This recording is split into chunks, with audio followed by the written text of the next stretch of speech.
The latest on Giannis. Nobody knows. He's been upgraded to questionable, and he did complete some on-court work yesterday, but no one knows what that was either. So what it means for the finals and Montreal's last gasp giving life with this panel. Let's go. Where have you been all my life? Feels like I haven't seen it. Summer tour. Happy belated birthday, Woody Page. You too. Thank you, sir. What a finals. Or if you view it the other way, what? A finals? You have to admit this is a surreal matchup. No matchup in league history has ever looked like this. Phoenix hadn't made the playoffs the last 10 years. The Bucks have been close, but this roster, outside of the Giannis injury, this roster, they don't have a top 10 pick on their whole team. I saw that in Howard Beck's column today. He called it a mind-boggling matchup. Also called it awesome. We'll talk about that. But first on Giannis, how should the Bucks play this, J.A. Adonde? Upgraded from doubtful to questionable tonight. Who knows for this series? Jay, how should the Bucks play this? I'd still be cautious. I know they feel like maybe this is a unique opportunity. You look at the landscape of the Eastern Conference, all the injuries, the things they had to break their way for them to get here. But this shouldn't be viewed as it. Giannis is only 26 years old. Hasn't even entered his prime yet. He's under contract through 2026. Signed that extension, made everybody happy. Reward him for rewarding you by treating him with the utmost care. I wouldn't be that desperate to win it all right now. Wow, you wouldn't? Would you play him tonight? He hasn't even practiced yet. Maybe if he goes through shoot around, maybe if he can work out, maybe you use the practice court and he can get some time with his teammates. He hasn't even played with his teammates in week, let alone game. He hasn't forgot how to play basketball. He's just recovering from, a knee injury. Woody Page, I'll bring you in here. Would you play Giannis tonight? Yes. I was going to say, he's played with these guys. It's not like he just shows up and he's a stranger from out of town. No, I would play him. I'd Willis Reed him in the game. I'd put him in for the first 5-6 minutes, see how he's tested on the court, whether or not you can proceed with him. But I think it would be an emotional lift to the Bucks. The other players knowing that he's willing to go out there and try it. I mean, you're going to, save him for next year and hope that you get back to the finals? No, try it right now. Do the most you possibly can to get him in shape to play for them. And I think you don't wait for the shoot around. You don't wait for before the game. You just put him out there on the court because he knows exactly how to play with all these guys. And I think Lopez and Middleton and Holiday would welcome him being on the court. Well, I guess there's a couple things at play here, right, Clinton Yates? I mean, the injury looked terrible, but now we know that he has no tears. And it's that he's questionable today. Do you get him back today for game 1? Do you wait till game 3 or game 4, game 5? Or do you just say, you know what, we could be here again in the future, other seasons. Let's sit him out for the entire postseason. Clinton? If he wants to play game 1, you let him play game 1 and you gauge the rest of the series upon that. I just think that if you enter a series with a guy like Giannis, who's so important to the rest of your team, and you just don't have him, you're almost kind of burying yourself off the rip. Listen, I don't necessarily know that this team should have been favored before Giannis was questionable, and now that he might not play, I don't think that you can sort of enter this from a competition standpoint and give yourselves a chance. I definitely think you play him if he has the ability to, because he is a difference maker. Ask Vegas, Woody. Mm-hmm. News of the day, Giannis upgraded to questionable, Emily Kaplan. Do you play him tonight in game 1? Here's how I play it. I tell every single guy, take as long as Giannis does at the free throw line, and then he'll be there for game 2. That's as easy as that. Oh, she's got jokes. None of us Emily are Kaplan's got jokes, everybody. Okay. Of it is. The key to the series, though, is Chris Middleton and Drew Holiday, because they were absolutely fantastic, being more aggressive offensively when he was out. The key is, okay, if they do play, how can they maintain that when they have the floor general on the court? And I'm not sure how that plays out, so I really think there's a lot of question marks for the Milwaukee Bucks. Jay Adonde, talk to me about this from the Phoenix Suns perspective as they go to their first NBA Finals in 25 years plus, and their first playoff matchup, in 10 years. We said that already. What an amazing run they've been on. And the first finals for Chris Paul, of course. And he has a chance to disprove one of my theories in that you can't win a championship if a player around my height, 6 feet, is your best player. Can he control games? We've seen Chris Paul control games. Can he exert his will on a series? And that's the big question. I think we've only seen a handful of players really under 6'6" win Finals MVP. He's the favorite to win Finals MVP. Can he pull it off and control things on both ends of the court, exert his will in this series? You know he's going to be the most desperate to win this, and he's going to I think he's going to basically transmit his playoff pain throughout all these young teammates. They haven't suffered playoff pain. He's suffered plenty of it. I think he's not going to allow them to have any sort of let up. Clinton, from Phoenix's perspective, the keys to victory. It never ceases to amaze me how we get into these conversations about the Suns and Devin Booker's name is not front and center. The guy's got 7 30-point games. Yeah. This playoffs, he's got 2 40-burgers. He's shooting over 35%. I mean, he's shooting nearly 35% from the three and over 40% from the floor. If he's cooking, the Bucks don't have a chance, my man. That dude is what makes this team go. I know Paul is the leader, but if Booker fills it up, I don't think Milwaukee's looking at anything other than maybe 5 games. Woody Page? Suns are going to rise because of Ayton. He's shooting 71%, which has never happened in the shot clock era, going back to Bob Cousy, who was a 6-footer, J.A., and he led to a team to a lot of championships with Bill Russell. I just think that Ayton, we talk about Giannis, but Ayton has played against the best centers in the league when they haven't been hurt, and he's done more than any of them during the playoffs. I think he's going to be just outstanding key in this series. So you're leaning Phoenix, it sounds like, Woody Page. Clinton Yates said Milwaukee be lucky to get to a 5th game. Thank you, Woody, for leading. If Giannis can't play at 100% and Devin Booker's cooking like he's been cooking all playoffs, yeah, this is going to be a quick one, Milwaukee. Sorry. Yeah, because of the Giannis uncertainty, give me Phoenix. Emily Kaplan. I like Phoenix as well. Wow, way to really get us excited for this series, guys. You know, Woody, I'll ask you this, because you've covered the game longer than all of us combined here. This matchup, Howard Beck called it mind-boggling that we got here, but called it awesome that we got here. Is your mind boggled more than usual, or do you think this is an awesome series? Yes, you're talking about teams that haven't been in the NBA Finals for decades. I think this is such a positive for the NBA. People will say, well, it's not New York or LA, but here's what it is. It's a small mid-market teams that are there and reach the finals. That shows you don't have to go through a process in Philadelphia to actually get to the NBA we did go Finals. through quite a process this fired. offseason with all the attrition. Phoenix is no longer mid-market. I think we can all agree. It's an enormous city. It's in the top 10 in markets in the country. But it's a matchup we've never seen before in NBA Finals history. Got to enjoy that part of it. We'll move on. Last night in Montreal, Canadians surviving that 4-minute penalty kill late and then winning the overtime thriller 3-2 on Josh Anderson's second goal of the game. Home fans finally something to celebrate. And check this out, the goal again. I mean, I love this angle of it. Emily Kaplan, was this just Montreal salvaging an awesome home fan moment? Or are you saying there's a chance? Look, there's always a chance. There's a couple things I want to give Montreal credit for. One, interim coach Dominique Ducharme made some really bold lineup changes. They all paid off. 2, Carey Price. For years, his peers have said he is the best goalie in the league. He had a .833 save percentage on low danger shots for the first 3 games of the series. You can't go out like that in your first finals. That said, every single person I talk to in hockey has not picked the Montreal Canadiens to come back in the series, and I'm not about to be the first. The last team to do it, 0-3 in the finals, was the 1942 Toronto Maple Leafs. And just keep in mind that the Lightning capitalize on your mistakes. They will do that at home. They've scored 11 goals in the series within 10 seconds of a Montreal turnover. That is insane. Wow, that is, wait, repeat that for me. They've scored 11 goals in this, so far, 4 games. That's an incredible number of goals. That's 3 goals a game, basically. Within, what, 10 seconds? Within 10 seconds of a Montreal turnover. Jay Donde, how do you follow that up? What did you see last night in Montreal's win? Well, it wasn't within 10 seconds, but within about 4 minutes of Montreal going ahead in the third period, they came back and tied that up. And then Montreal was in panic mode, right? It's basically understood that another goal would end the Stanley Cup Finals.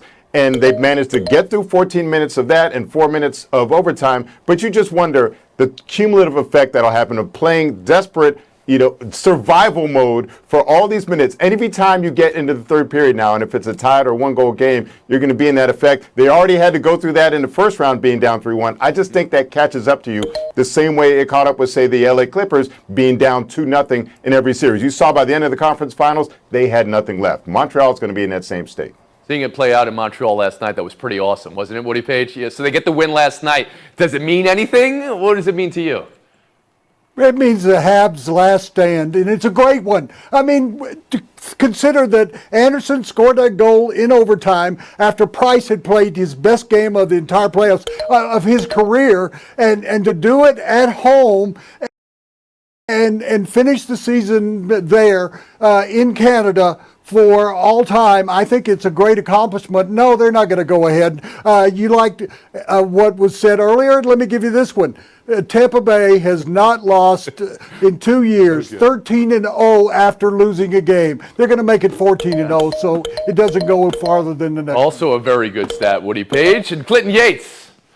Yeah, it was a particularly special night in Montreal as well because of the way the playoffs are set up this year. They had to beat the rest of Canada in order to get there, which was pretty cool overall because that's what matters to them. Also, though, the Bolts are just too good. If you got guys like Tyler Johnson lighting the lamp, you're just not going to be able to come back against that team. Not only are they 13-0 in next games, they did it this season against the Isles. They did it last year, too, against the Stars in the Stanley Cup final. They're not losing this series.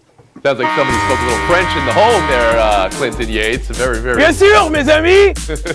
Can we talk about the Tampa mayor for a second? What I would like is for the Lightning to take it a little bit easy, to give the Canadians just the smallest So that was break, what allow she them said to win before when the it's game home, yesterday. and then bring it See back what she was saying? She to the hoped Emily Arena.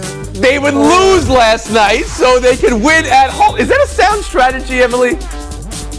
This is a woman who has never played competitive sports in her life. It is the freaking Stanley know, Cup. that's- Now, one player in the Lightning wanted to win. Don't Jay? tempt fate, karma. Oh, you're totally Hockey wrong. guys. She Don't played mess with that. volleyball and basketball at the University of Tampa. Whoa. Set records How do you know in that, the Woody? Athletic Listen to Woody. Hall of Fame. She knows all about This sports. idea is I'm with worse her. than She's not a Tampa good Bay. competitor. All right, that's it. I need a break. Buy or sell now.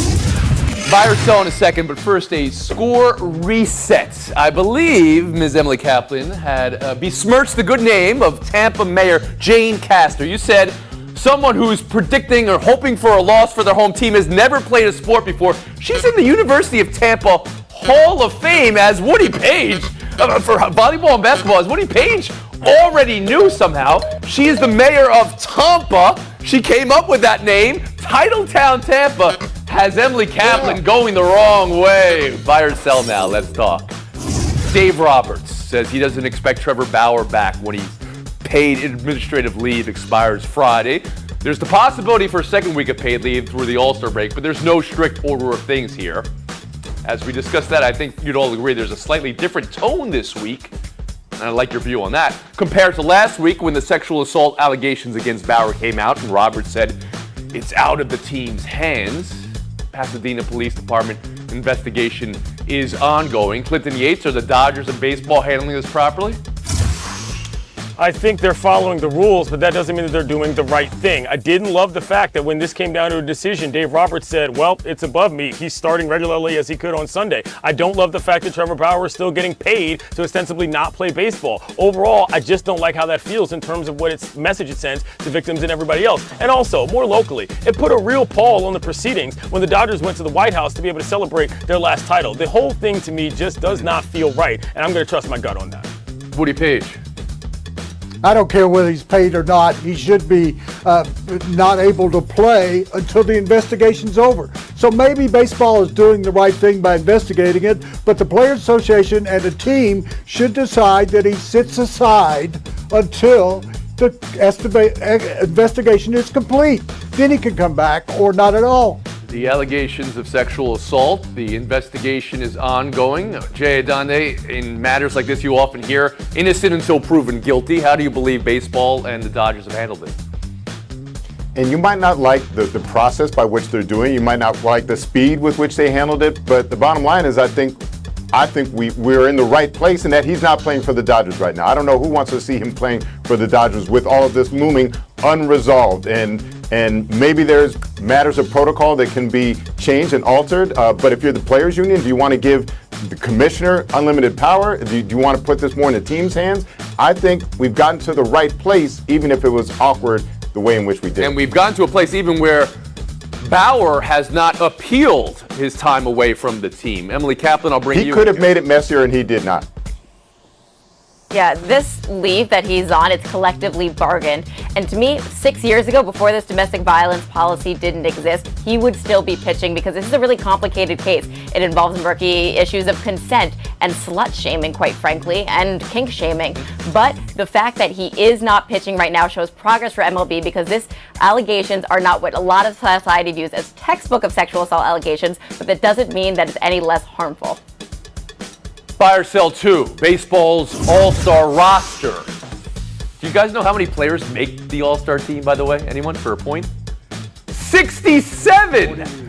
Jeez. And this year, there are 34 first-time all-stars, which is amazing. So it's more than half making their first all-star game, but only one is a pitcher and a hitter, Shohei Ohtani. Woody, he's coming to your city. How significant is it all? Biggest thing since the Rolling Stones were here 2 years ago. I believe that when you had the first All-Star game and you had Ken Griffey Jr., Barry Bonds, and Mark McGwire, this is bigger than that. He has a possibility for a trifecta. Win the home run derby, be the winning pitcher in the game, hit the winning home run. What more could you ask for? This is a dream come true. Setting the bar pretty high there, Woody. Jay Adante, how about you? I love that he's all in on all aspects of All-Star Weekend. It reminds me of when Damian Lillard a few years ago participated in all 5 events, the modern pentathlon at NBA All-Star Weekend. But in this case, Ohtani is the marquee attraction of the whole weekend, and he's trying to maximize it. I love it. They should just have him do everything. First base, Bugs Bunny. Second base, Bugs Bunny. Third base, Bugs Bunny. That's how it should be for Shohei Ohtani in the All-Star game. Hey, thank you. Emily Kaplan. It's a big deal because the only comp we have for this guy is Babe Ruth. And only Babe Ruth, he played 2 ways for only 218 games, and then he decided, oh, it's too taxing, I can't be effective at both. In this age of specialization, we want everybody to be the best at something, but the fact that he can be really, really great at 2 things and enjoy those 2 really, really great things, to me is peak greatness, and I cannot wait to see him out there smiling doing both. Clint Yates. I'm buying every single part of this. This is his American coming out party because of the regionalized situation with baseball. Not a lot of people get to see him live and watch him move every second. It's fantastic. And lastly, not only can he hit, not only can he pitch, we need a base running competition in the All-Star Weekend, big leaguers. That's what Ohtani does really well that people forget about. I would love to see that. That's a great idea. I like the idea of that. A skills competition. Have outfielders try to throw guys out at the plate, or do the Tom Amansky when they throw it into that bucket, you know? Double running. Jane Castor can enter if you want. Oh, Emily, you've gone back to Jane Castor. You're talking about Shohei doing 2 things great. Ms. Castor, I believe. Not a hockey person. Basketball and volleyball, Hall of Fame. You said she never played athletics. You didn't say hockey. Oh, this is going to kill your scoring average on the day your dad came to the set to watch you do around the horn. Oh, I'm sorry, Mr. David Kaplan. And Jay Adonde taking a back seat. Clint Yates, Woody Page, showdown. 2 minutes. Well, we're going to tell you about a great man, and it's a loss for the Royals family. This is George Gorman, who passed away at the age of 96. Now, that's a great life. What is the lesson here? Perfect timing. Interesting fact, he also hit his first pro homer on the night that the U.S. raided Osama bin Laden, where he was, so his timing is excellent. But as for the broadcaster, he did it right. He stuck to the script and nailed it. Good job out of everybody involved. Well, I think there was no lesson learned here, that it was an honor. George A. Gorman will always be remembered because he was on national TV and honored because of his service. That's wonderful. That's good point, Woody Page. But Castellanos during the raid of bin Laden as well. That was information I had no idea about. Point to Clinton Yates. Showdown 2, the U.S. passes before the goal, particularly that last pass that set it up. That was the best part. I loved Pino's high kick, but the term you're looking for there, Woodrow, is champagne football. That's what we call that. It was a glorious play. The over-officiating of the game is a whole other matter, but that was... Yeah, I mean, the inadvertent whistle blew it. It's just unbelievable. But Clinton Yates, take us to FaceTime. I'd like to speak to the situation involving U.S. sprinter Sha'Carri Richardson. Basically what happened was when she found out that her mother had passed away from a reporter, she decided to medicate by using marijuana, which is apparently a banned substance according to USADA. That is a problem. Not to mention the issue going on with black folks in their hair with swim caps and all that. Stop using anti-black measures to take athletes out of competitions, y'all. It's not fair. We'll see you tomorrow.